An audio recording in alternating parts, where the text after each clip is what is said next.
What's going on, Imperials? It's Emperor Cubone here. The main series Pokemon games have developed their own sense of style over time. For the most part, if you pick up any one of the core games, it'll feel like you're playing a Pokemon game. This is due to the tried and true formulas of gameplay and mechanics that they've hammered out over the years. Some of these features change all of the games that come after them, and others, despite their popularity, are never seen again. But even a seemingly well thought out part of the game can receive a small tweak to become even better.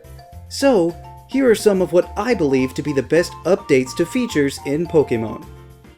Just as a quick honorable mention of sorts, I wanted to mention changing the pictures in the Pokédex. It's nice to be able to highlight your favorite form, or even a shiny form as the main focus in your decks. However, this change is purely aesthetic, so it just misses out on the list. Number 6. Deciding where a Pokemon goes upon capture. Gen 7 has brought a lot of updates, but one of my favorites was the one they added right after catching a Pokemon. Once caught, you can immediately view a summary of said Pokemon, so you can see just how good it is. It then serves up on a silver platter where you want to send it. You can either have it go to a box as per normal, or you can add it directly to your team. This is incredible. I can't tell you how excited I was to be able to add cool new Pokemon to my team immediately instead of having to drop everything and run back to the center. This way I could instantly start training those I liked, and finally give that place-holding Yungoos to boot. It's a simple, subtle change, but one I very much appreciated, and had to put it on the list. Number 5. Increase bag space. Every role-playing game has a bag full of items for you to lug around on your journey. Initially, the dated technology on which the games were played could only allow for a fixed number of items to be carried before it became too much for them to handle. But even as software and hardware improved, the amount of space in one's bag was lagging behind a bit. Sure, it's more realistic not to be able to carry literally everything, but we're in a game with elemental monsters that beat the snot out of each other, so I think realism is out the window. Furthermore, if I, as a young child, can carry the world's heaviest Pokemon in my hand no problem, I can probably pick up that rare candy. That's why it was such a welcome change to shove as much junk as we wanted to in our little bag instead of having to store it all in the PC. Not to mention the extra pockets that came along to further organize items and maximize the space. After all, the game is called Pocket Monsters. Number 4. Changes to capture mechanics. Generation 5 gave us something unique and rather unprecedented at the time by introducing the critical capture. This means that every so often, a Pokeball will have a highly increased capture rate compared to normal. This is denoted by a mid-air pause and then proceeding to shake all 3 times at once. This is not only helpful, but also seems natural considering the prevalence of critical hits from attacks in battle. That aspect alone is pretty good, but in addition to that, capturing Pokemon now also gives experience. This was an amazing addition that I had questioned for a long time. It's still a battle, it should give me experience. Especially early on in the games where tricky captures can turn into grueling fights. It only makes sense to give the player a reward for their hard-fought victory. These alterations to one of the main focuses of the franchise after so long made catching them all that much more enjoyable. Number 3. Running shoes.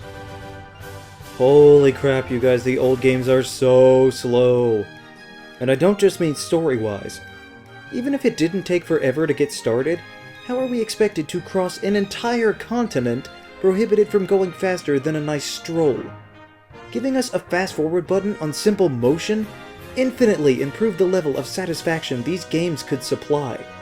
With the running shoes, we could now cut travel time in half and actually use those hours to play the game. I know that there's the bike, but that's really only good on longer routes. I frequently overshoot the buildings I want to go in, and even less useful if you have a different item registered, such as an avid fisherman. Plus, bikes are only for outdoors.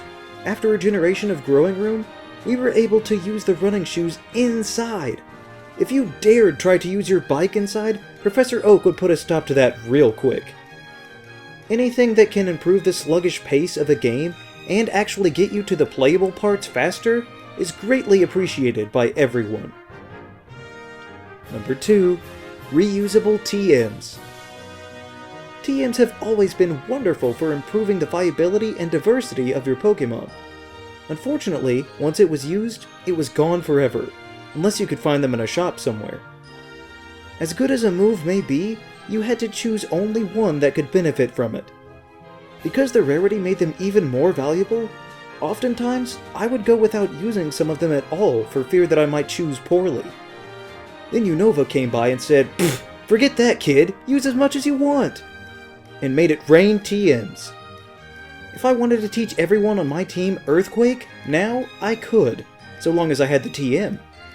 You buy it once from a shop and it's yours forever. Moves I never would have wasted on certain mons before are handed out like candy. Oh, you can learn Aerial Ace too? Sure, why not? It also allowed for greater experimentation in movesets that I just couldn't have rationalized before, but now was not only feasible, but practical. Reusable TMs changed the landscape of Pokemon battling, opening up possibilities that we had spent years only dreaming of. Number 1. Pokeride.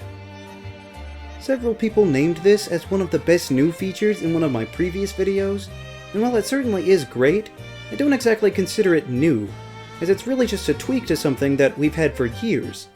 But boy does that tweak improve the game so much! HMs were some of the most clunky and outdated mechanics in the games, but they somehow lasted all the way until 2016. They're largely terrible moves to use in battle, meaning that you have to sacrifice valuable move slots on your Pokemon that you love, or devote a semi-permanent party slot to the much maligned HM slave. Neither one is an enjoyable outcome. I get the theory behind why you can't forget HMs, so you don't get stuck, but if you have them in your bag, why does it matter? You could just teach it to them again. Pokeride freed us from these oppressive shackles.